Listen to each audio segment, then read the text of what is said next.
Hello and welcome to the show. Today is going to be the final installment where we're dealing with the question of what to do when you have old contacts in your CRM, what you're supposed to do with that. So, today we're going to look at contacts in your CRM that we're going to look at those contacts that you could say you're stuck in a rut with them. So, in the previous episodes, that's if this is your first time listening to the podcast. In the previous episodes, we had gone over how if you look into your CRM and you have stale offers there, customers that you haven't reached out to in a while, you'll figure that a bunch of them are dead leads. A bunch of them are people that you're stuck in continuation loops with, and then there are a couple of people who seem to be promising leads. And so we've spoken about how for those people that are dead leads, those are those people who can never be clients, the reasonable thing to do is to delete them from your contact list and then move on. Then for folks that you're stuck in continuation loops with, those are all those people that you keep following up to follow up with, but there's no particular room for the relationship to grow. At least you can't see any particular room for the relationship to move forward or for a deal to be made. Those are those situations where you keep calling up to say how you doing, how's the economy, how's business, how's the wife, how's the children, blah blah blah. I'm just following up, I'm just checking in, how far, all those pointless conversations that don't seem to go quite anywhere. All those people that you're not sure where you stand with them. So those are the people that we're going to be looking at today. And then of course the promising leads, those are people who could be clients in the future. That is what we dealt with in the previous episode, and we said that for promising leads, the thing to do is to engage them in conversation, requalify them, be sure that nothing has changed, and then you set the next step to move the relationship forward, or you start securing advancements. Now, this word advancement is something that I've used in previous episodes, much older episodes, but I promised that I was going to get into what it means and how that is relevant to our discussion for today. And not just for today, but for moving sales forward in general, no matter what business you're involved in. Whether you're a lawyer, you're an architect, a poultry farmer, sales consultant, or let's say you run house cleaning services or you provide nannies for people, no matter what business you're involved in, this term, advancement, is key to making sure that you not only sort through people that you're just following up endlessly with, but also it will help you make sure that you don't end up with too many dead leads in your CRM, and will help you get to promising leads a whole lot sooner. So, what is an advancement? An advancement basically is just next clear steps. And you can only have next clear steps when you're dealing with possible clients or people who have been qualified previously. That's people that you've spoken to and you're sure that they have a want, you're sure that they have a need, that they can afford your service, and there's a sense of urgency with the transaction. I mean, it shows that they're willing to take action any. They're willing to take action at a reasonably determined time in the future. That's an example that I've given with wedding photographers, for instance, time and time again over here on the podcast. That if you're talking to a bride who likes your style of photography, she wants you to be the wedding photographer. The family can afford it, but she hasn't been proposed to yet. Of course, that's not a qualified client. Or she's been proposed to and she really likes what it is that you do, but you're beyond what it is she's willing to afford. That is not a qualified client. So you just take the criteria, run it any which way you want, but until you're on sync with all of them, you don't have a qualified client. So what we want to do is that when we're in relationships with people, with potential customers or clients, we need to always have advancements. We need to always know what the next clear step is. It is when we don't know what next clear steps are that we run into these problems of being stuck in continuation loops with people because we're not sure where we stand. So if you're calling someone to say, I just called to greet you, your boys are loyal, how's the family, how are things doing, we sent you the proposal, how far, all those conversations, it's because you're not quite sure what the next step is. And since you're not sure what the next step is, you haven't proposed the next clear step. And because of that, the person on the receiving end Also, it's not clear what the next step is supposed to be, and that's what lead to these awkward encounters where the person answers the phone, you guys have the conversation, you talk about personal stuff, you talk about maybe the economy and all kinds of things, and then you end the conversation and say, "Oh, I'll call you back next week. Is that okay?" So yeah, that's okay, and then the person starts ghosting you, and then all of that. So, now that we know what an advancement is, how does this relate to people that we're stuck in continuation loops with? Now, the reason why we're in this continuation loop, just like I've said, is because we have failed to set an advancement, and sometimes because we have failed to qualify. So, we reach out to people, we gain rapport with them, but we have no clear parameters for what the next step is or business progress. Then we're just stuck in these loops. So, how do you deal with these sorts of people? You open up the CRM, and you see that there are a couple of people there that you had some conversations with. You're not sure if they're interested or not. You've done some follow-up calls. You're not sure what stage you guys are at. You don't know if, okay, let's go back to our example of Phillips, who is a real estate agent. If this is your first time listening to the show, just skip back 2 or 3 episodes, start listening from there, and it will all make sense about the example that we're using. Phillips is a a realtor. Yeah, I think they're called realtors. He's a realtor in Abuja who was part of a training program that I handled some 2, 3 years ago for the firm that he works with. So, where are we? Okay, so yeah, so Phillips looking into his CRM, looking into the office folder, into the file, or looking into his phone or his project management software or whatever he uses as a CRM, and there are a bunch of names here, and he's like, who is this person? Did we have a conversation? Okay, we had a conversation, but what stage were we at? Did we do a site visit? Did I leave any proposals with them? You're not quite sure. You know that you've been calling these people to say what's up and to greet them, but you don't know heads or tails where this relationship is heading. And the process is similar to what you do when you have promising people, promising contacts. You have to call them up. In my own opinion, I think a phone call is the most efficient way to move things along. But don't worry, if you're not a phone call person and you'd rather do SMS, WhatsApp, or whatever, or email, then yeah, sure, whatever works for you. So try to engage the person in the conversation and then try and requalify. You want to be sure that they are interested, and then you have to set next clear steps. So let's say Phillips finds a name there. Let's say it's Engineer Garba. Yeah, let's say it's Engineer Garba. And Engineer Garba is a director with the FCDA. The FCDA is the, what's it called? Federal Capital Development Authority. So it's one of those bodies. Are they a government parastatal? I'm not sure if they're a government parastatal anyway. So they're one of those bodies in Abuja. Abuja is the capital of Nigeria. Abuja is the Washington D.C. of Nigeria. Yeah, let's put it that way.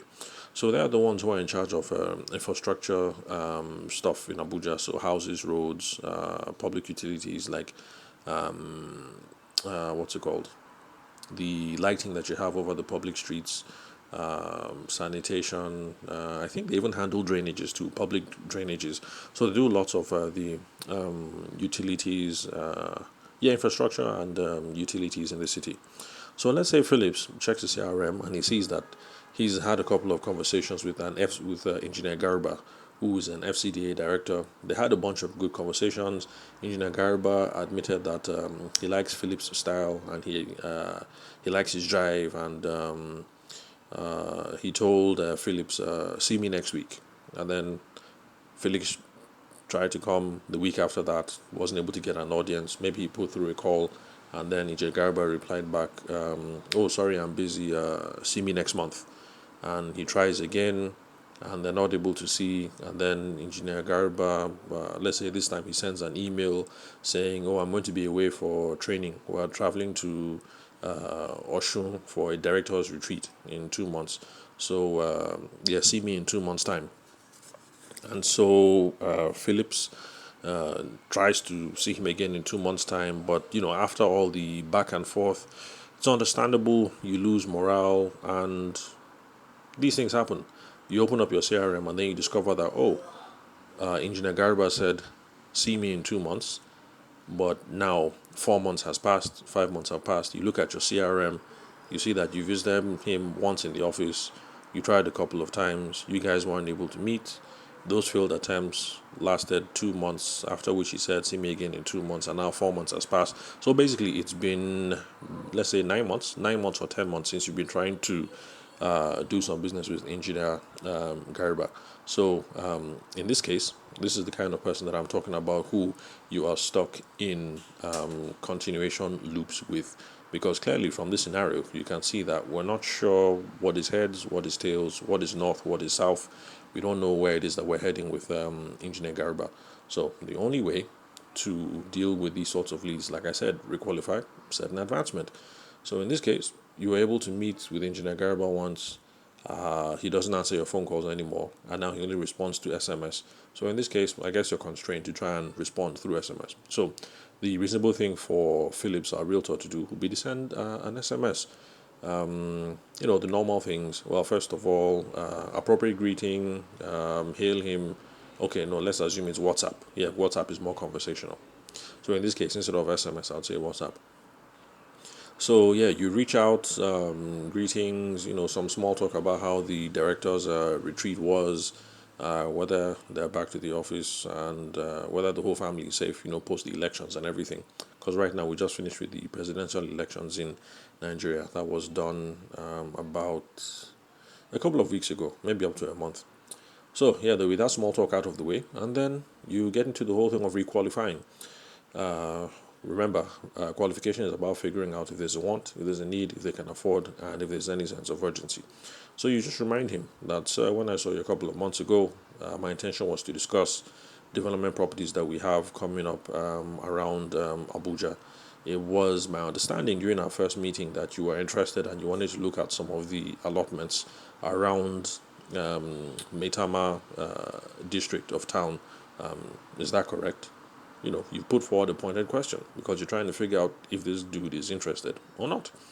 Now, that's a question that Engineer Garba, a very clear question, Engineer Garba has to say either yes to or no to.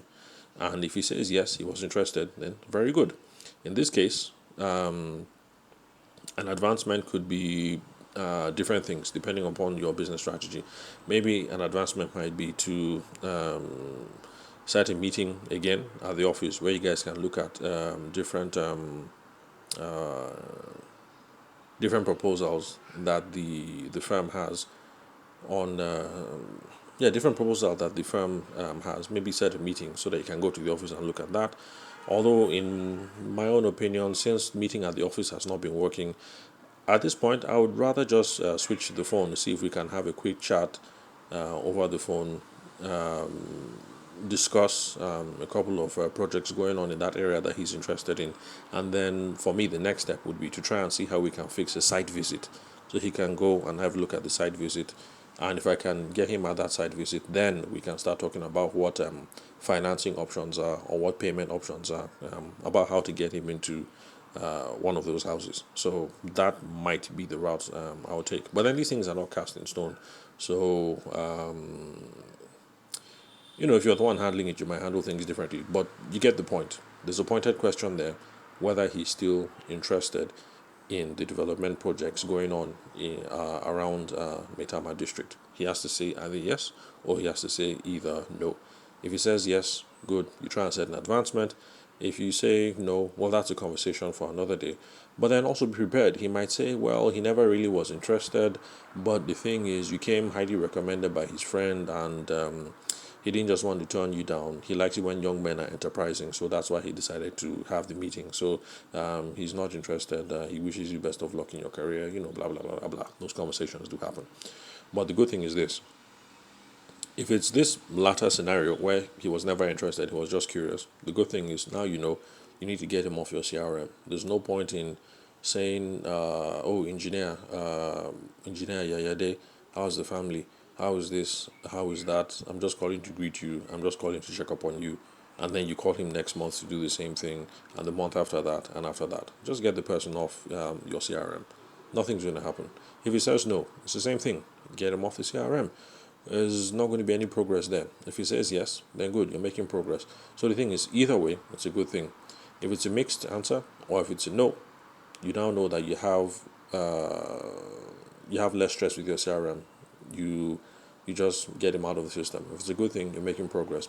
So either way, you're making progress, and that is why this is the best approach to take. So, with this, I think we have exhausted all the scenarios that we came up with at the beginning of the series. Okay, well, for dead leads, we didn't examine dead leads because there's no point. I think that's pretty self-explanatory. So, dead leads, those are people who can never be clients because they're no longer in the market. So, in this case, with Phillips, our realtor, that means maybe they've moved, or maybe they've already bought a house, or maybe the potential customer is dead. That does happen. Or maybe, let's see, what else? Maybe circumstances have changed. Maybe they wanted to get one of the properties because they figured it would be nice to have a good house, for the whole family, blah blah blah. But since the last time you spoke, all their children have decided to jackpot. All their children have decided to leave the country, and they figure, what's the point? Why bother spending all this money getting a big house if it's just going to be me and my wife in it, and all the children are gone? So those things happen. So dead leads are straightforward. We're not going to look into those scenarios. So I hope that with this series we've been able to show a number of things. Number one, that Mr. Philip, the realtor, needs a CRM, and by extension, you need a CRM, and that your CRM doesn't have to be anything fancy. It can be digital, it can be manual, it can be new school, it can be old school, it can be whatever it is. It can be the calendar on your phone, or can be fancy software that you buy. The most important thing is just get one. You need something that's going to help you manage these conversations. And we've been able to show you how you sort through dead leads in the CRM. Don't assume, always engage people with conversations, because you might just look at Engineer Garba, the FCDA director, and you just think, oh, we only had one meeting, and then that was 10 months ago. There's no business here, and then you drop it. But if you had engaged, it's possible that he might have said, "Oh yes, I'm still interested. I'm sorry. After the director's training, there was elections, so I had to travel home for the elections. You know how those things are. So I got distracted by everything. But yes, my desk is clear now. I'm definitely interested. How soon can I look at the property?" So you're going to miss those kind of opportunities if you just open the CRM and you say, "Oh, the last time I spoke to this guy was 10 months ago. Delete." So that's not how it happens. So engage in the conversation, whether over the phone, WhatsApp, email, whatever it is that you prefer. But of course, if you've been listening to this podcast for any length of time, you know that for me, I'd always recommend the phone over everything else. So thank you very much for your time and attention. I'll catch you guys at the next recording.